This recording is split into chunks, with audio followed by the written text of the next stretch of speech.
me today, and we're going to do a little tag we made up called the Intergenerational Pop Culture Tag. If you want to do this tag, find somebody that is 15 to 20 years age difference from you, and whoever's the oldest can do the old school part of the tag, and whoever's the youngest can do the new school part of the tag. So, okay, let's see. So let's get started with our tag here. So for new school, or for old school, I'm going to start with old school. You can still answer with old or new stuff that fits the category. That's just how we've broken out the tag, half old school, half new school. So we're going to start with music, and I'm going to pick some really new stuff here. I just discovered the Bleachers. I want to get better because I just got the Palladia channel, which is Music HD, and I recorded this Epic Music Videos program, and first of music videos, and I hadn't seen most of them before, and that was the one that just it really hit me emotionally in all the feels, you know. And it reminded me strongly of Carolina Lyre's "Tell Me What I'm Looking For." That was kind of the last big song that hit me like that.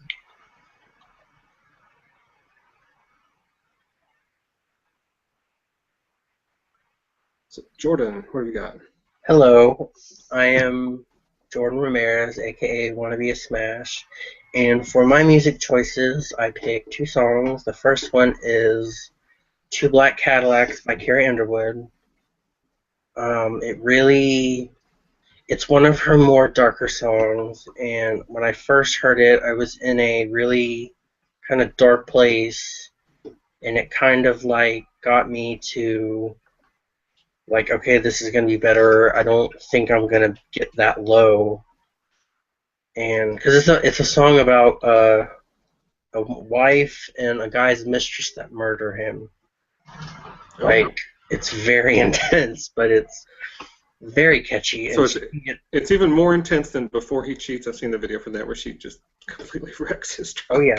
Oh yeah. She drives the Cadillac into the wall, and like I don't know if he gets cut in half. It doesn't show. It just shows him like leaning over the car. That would be. And so that kind of like struck with me because I don't usually get that low, and I was feeling that, and that kind of like pulled me like back into reality. Like, oh, I can't do this. So, and the other song I picked is Celine Dion, My Heart Will Go On, and this one's kind of emotional for me, because the day my grandmother passed away, I was watching the second part of the movie. I had watched the first part the night before she died, and then the day she died, I watched the second part, and then the song came on, and that was when I got told that my grandmother had passed away. So that's always, I cry every time I watch that movie, and every time the song comes on, I'm just a sobbing mess. So, what do you have for television there, Tommy? So I put scripted television, and because that's really old school. We didn't television kit.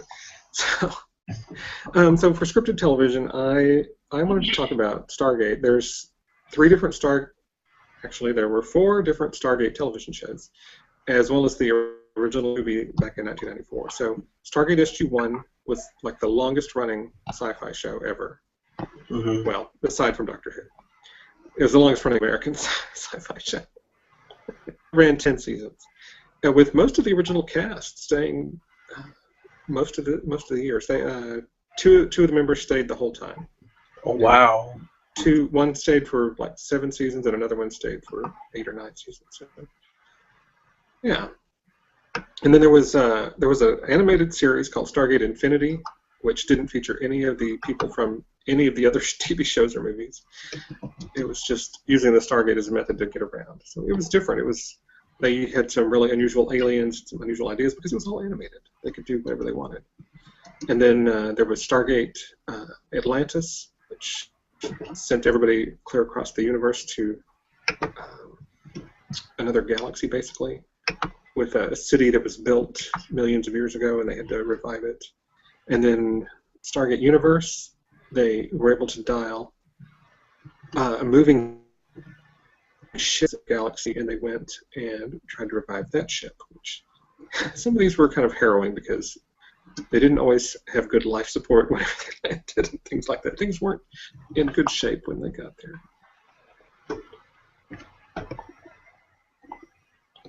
But yeah, that there was 5 seasons of Atlantis and 2 seasons of Universe. Oh wow! Lots and lots. That'll keep you busy if you want to catch up with that. Yeah. And my TV shows. The first one I picked was Glee. I don't watch it. I haven't watched it since the Corey Monteith tribute. And again, I sobbed because it was just so heartbreaking to see all those people so sad. I had stopped watching it about a year before, I guess. I watched the 4th season. I watched every episode of that. The 5th one I watched off and on. I watched the most recent one I saw was the one where all the guy characters got tested for STDs, and one of them had like herpes or something. Oh my! Or no, chlamydia was what it was. He had chlamydia, and he had antibiotics. That was a chlamydia popped up on Veronica Mars as an important plot point. Oh wow! I never saw that, but I want to see the movie. Did you get to see? I haven't seen the movie yet, but I watched all the three seasons that it had. Okay. Anyway, the second show I picked is a little more kid friendly.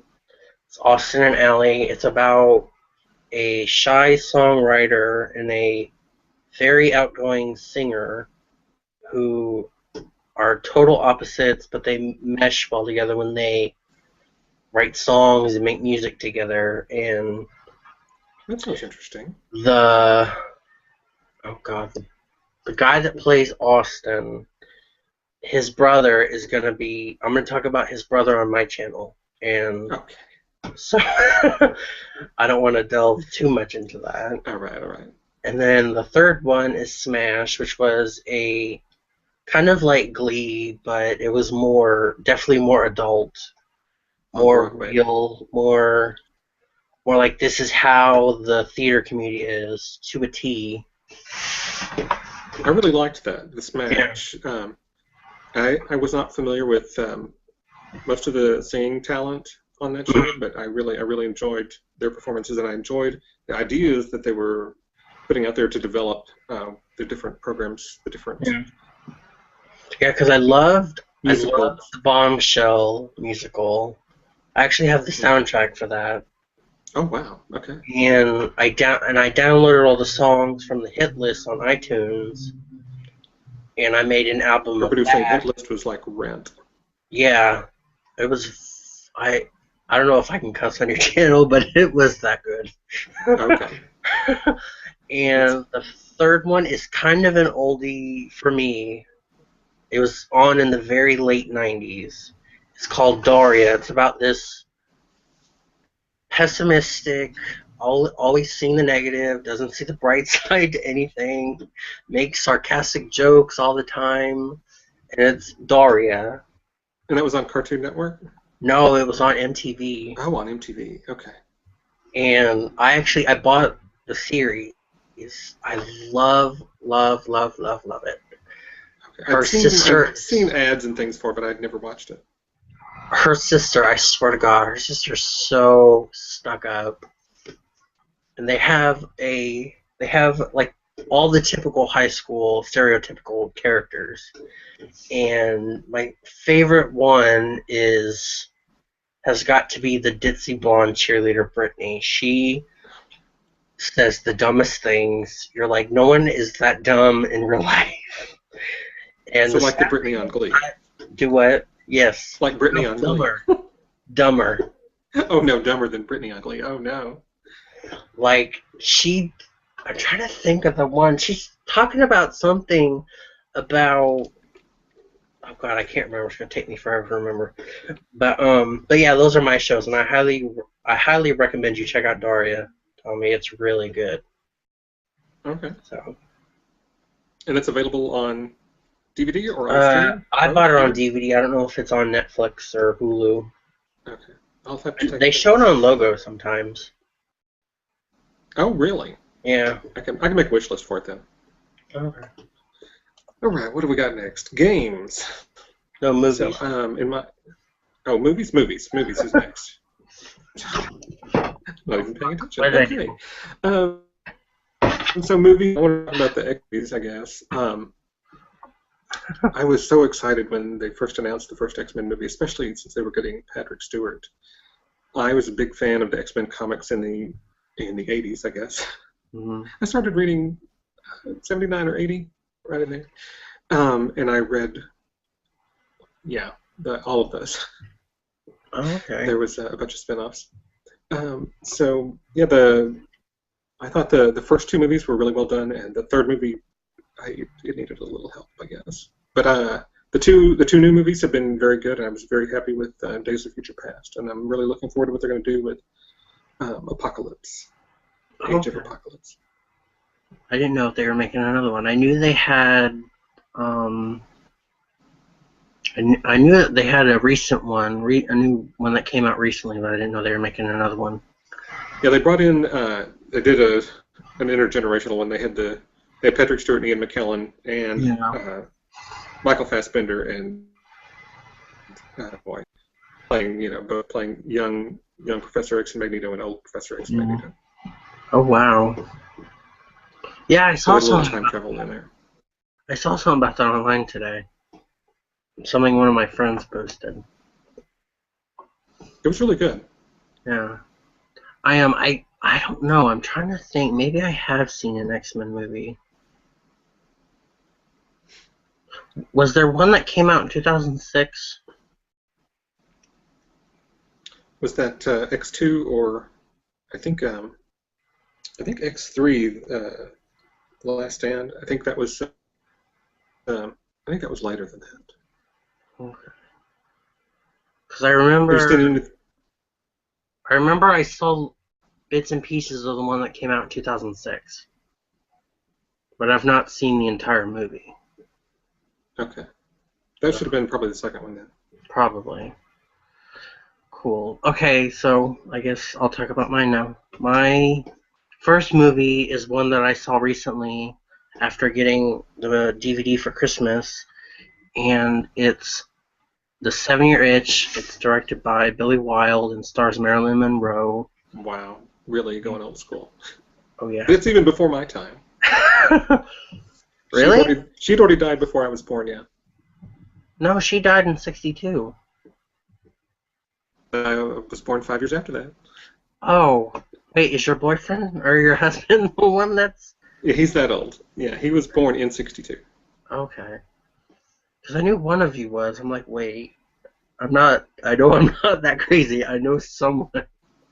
Okay, but yeah, so it's not her most where she's featured more. I think it's one of her best movies. I didn't really like Some Like It Hot. Like, I thought it was funny, but it wasn't as funny as I thought it was going to be. So that kind of was like, oh, that sucks. But yeah. So The 7-Year Itch is really good. If any of Tommy's viewers haven't seen it, I highly recommend it. And the second one is a Disney classic, The Little Mermaid. It is my favorite Disney movie. The Disney version? Yeah. I really enjoyed that Disney movie. It's my favorite Disney movie. I have it on video, on DVD, and on Blu-ray. Oh, wow. So, and I have the original cover with the penis on the castle. So I was like, oh my god. Oh, there you go. I have the naughty cover. And so, Okay. but it was actually the first Disney princess I ever remember seeing or watching the movie. Okay. Because I didn't really, the first movie I saw in the theaters was Aladdin. That was in 1992. So I was about one or two when that came out. I don't exactly remember what month it came out in. And then my last movie is Titanic. I'm sure a lot of people are like, oh my god, that movie's so lame, but I love it. I've seen I'm it the king three of the times. world. I've seen it 3 times in theaters. I've seen it twice in 3D. The the first time I saw it in 3D, I went on, like, it wasn't really a date. It was just like a friend going out together, and on Valentine's Day, because we didn't have Valentine's, so we're like, let's go see Titanic. It's free. And so, but they gave us a free popcorn and a free drink. We got a T-shirt, a poster, and a boarding pass with it. So I was like, that's cool. Oh, there you go. Boarding pass. Yeah. Which I'll never forgive my dog. My dog got into the bag it was in and ate it. I was like, you Oh no. jackass. So, but yeah. So, Titanic is always gonna Well, hold I up. guess now it's time. So, Okay. but yeah, do the games. Did you want to say something else? Oh, I was just gonna say that Titanic's always gonna hold a place in my heart. So, Oh yes. And your heart will go on. yes. And on So I and was a on. little excited to talk about games earlier. So let's see if I Well, what? can Well, tell us get about this other Dominion. thing. Dominion. So Dominion. Here's my Amazon screenshot of Dominion. And let's see. Dominion is a deck building game, and it has enough different types of cards that it has a lot of replay value. Okay. So it's the object is to buy land. Okay. Let me take it off of me here. Yeah. Buy land and collect all these other cards that let you do other things, let you buy other things and have other actions and collect Oh, all so these other cards so that you can beat the other players. so it's kind of like Dungeons and Dragons, sort of. It's just cards, so there's not any role playing necessarily. So you have a deck of you have a deck that you're building, and you only ever have 5 cards in your hand. Okay. And each time it's your turn, you draw a new 5 new cards, and then you shuffle the deck and keep playing. And is this a new game or? It's fairly new. I've only known about it for a couple of years. A friend of mine has like all the expansions. There's Oh like wow. 10 different expansions to it, and you can mix and match almost all the expansions as long as you have the original deck. I think there's 1 or 2 of the expansions that have all the coins and all the lands that you need to play solo. Okay. Yeah, That's I cool. really like all the variation in that. Yeah, Mm-hmm. we played I think Seaside and Alchemy and there's Intrigue. There's like all these different variations on it. Mm-hmm. It's very cool. And then my other game, I just played this last night with my game night. Let's see if I can get it on there. Yes, Betrayal at the House on the Hill. Betrayal at House on the Hill. Yeah. Which is a cooperative game with a twist. So partway through the game, one of the players will become a traitor to the other players, and something will happen. Yeah, there we go. Betrayal at House on the Hill. Something will happen to the player that becomes the traitor. He will get additional information about how to continue, and something will happen in the house that they built. They built a floor plan for this house. It has an upper level, ground level, and a basement level. And so you have to figure out what to do to beat the traitor. Okay. And the remaining players can try to defeat the traitor, or the traitor can defeat the remaining players. So it has a lot of replay value. It has I think over 50 different games that traitorous situations, I guess. Oh wow. Scenarios. Yeah. That sounds cool. It was cool. It was really, really cool. Well, mine, I have What have one you got? that's sort of similar, and that one is Clue. I Yes, Clue. love Clue. I Yeah. Have you seen the movie? Oh, I own the movie. The movie is so brilliant. It's on Netflix now. So Yeah, oh God, what's the woman that plays Miss Scarlet? yeah, She's uh, freaking uh, hilarious. Warren, Yeah, yeah, Leslie Ann Warren, I think. Leslie Ann Warren, yeah, Yeah, she was quite funny in that role. I have to. yes.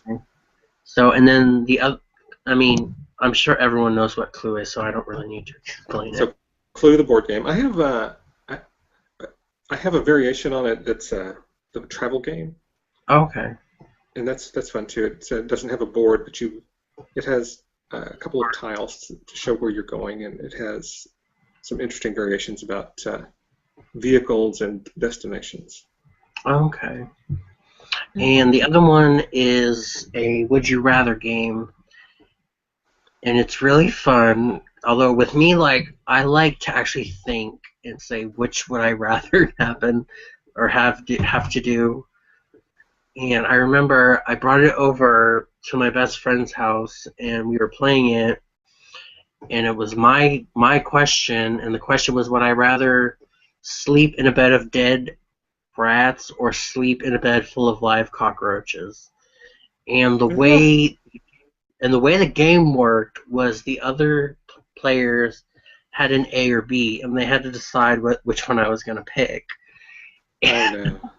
And my God bless her, her mom was trying to be real smart and real funny, and she picked the dead rat, and I was like, no, I would rather sleep in a bed of live cockroaches, because like at least like you're not like I don't know, like I would rather be around cockroaches than rats. Rats freak the heck out of me. So, but it's pretty fun. I got it for Christmas a couple years ago. So, How many players can play that? I don't know. I have the game right here. Hold on. Let me see if I can get it without breaking anything. And I didn't. 3 plus, Okay, so more than three. it's kind of wide open. It's just you draw a card and Yeah, and you spin. there's a board and a spinny thing, a spinning arrow where you Okay, and there's like four, okay, 5 different categories. okay. It's pretty fun. So, There you go. Okay. now what kind of books have you been reading? Some books. Oh, that's the wrong tab. There we go. So I want to talk about this. This is I got this as a free Kindle ebook, and it looks like it is still free. It's or it's the book Zero. It's kind of the background story to the Spinward Fringe saga Mm. by Randolph Lalonde, and I've read like most of the books after that, and they were Oh. all really good. It's set in the future, and mankind is strung out across the galaxy, Mm-hmm. and a small space station is running out of. It's kind of it's wanting to grow their technology and build some allies and things. So they send. I'm right here. Well, I I'm just just got trying to think how to say this because spoilers. you don't spoil the book. So they find a bunch of people doing simulations and that are beating their actual military, and so they make a ship for them and send them out to find all the resources that they think they need. And so it becomes the story of those people after that. Oh wow, Yeah, that sounds interesting. some very imaginative technology and just a bunch of different ways to get around in deep space and a bunch of different Mm-hmm. artificial intelligence things, Mm-hmm. just corporations. It was just really, it's kind of epic in scope, I guess. Mm-hmm. And the other book I want to talk about is kind of the other direction. Does have involve time travel. It was called Blackout and All Clear. It's 2 books by Connie Willis, and it won the Hugo Award a few years ago. And it is kind of a historical time travel. It's basically set a few years in the future when Oxford University has developed time travel, and they're sending historians into the past to observe whatever they want to observe in the past. And so the two books are set in World War II, London during the Blitz, so during the blackout, and after the all clear. Mm-hmm. And one of the characters done some time traveling already, but they suddenly get trapped in 1941. Okay, that's great. And you cannot exist in this. You cannot exist in the same time twice. And because one of the characters once, she might have a problem. That's not good. Yeah. So it's all about It's all about rescuing her after that. Oh, okay. When they're trapped. Dang. Cool. So books. And mine are kind of like old school, I guess. Because Wicked came out like 1990 something. And Wicked is basically the backstory of the Wicked Witch of the West. Oh, right. And she was married at 14. Kind of like, yeah. And it's kind of like the new Maleficent movie, where it's from her point of view and why everything that happened in The Wizard of Oz happened. Right. So I won't give any spoilers, but it's very, very graphic, like sexually. Oh, really? Because I only know the 2 songs from it. I haven't seen it or read it. Oh, the Broadway is nothing like the book. The book is more adult. Okay. Like there's sex with animals and just... Well, all the animals could talk pretty much in the book, so that's probably not a big surprise. But okay. Well, it was to me, because like I read this originally in 10th grade, so I'm like 14, 15, so I'm like, this is bestiality. How is this a bestseller? And so, but my other book is really old school. It's from the 70s. It's The Amityville Horror by Jay Anson. Oh, okay. And I've started reading it. I'm not quite to the halfway point, but I've seen all the movies, and I was like, I really want to read the book, so I found the book, and I've been reading it. And no spoilers, but it's pretty creepy. I've had to sleep with the lights on at night after reading it. So and I have to go a certain amount of days before I can actually start reading it again because it's so creepy. So I can read horror better than I can watch it. I guess I will read some horror, but I'm not a big horror fan at all. What was that? I read one book. Oh, The Exorcist. That book terrified me. I was like, in the movie, forget it. I watched the movie, it scared me right out of church. I'm like, I don't want to go to church anymore. Which is kind of like the opposite effect. Like, you would think it would make you want to go to church more instead of, not going. So, yep. But those are my choices. No, that's all. Okay. Are we done? Let's see. Yeah. All right. Let me put up. This has been the old school edition of the Intergenerational Pop Culture Tag. I'm Tommy Halbear, and this has been Jordan Ramirez, who is WantabaSmash. And you can go check out part 2 of this with the new school edition on WantabaSmash. Thanks.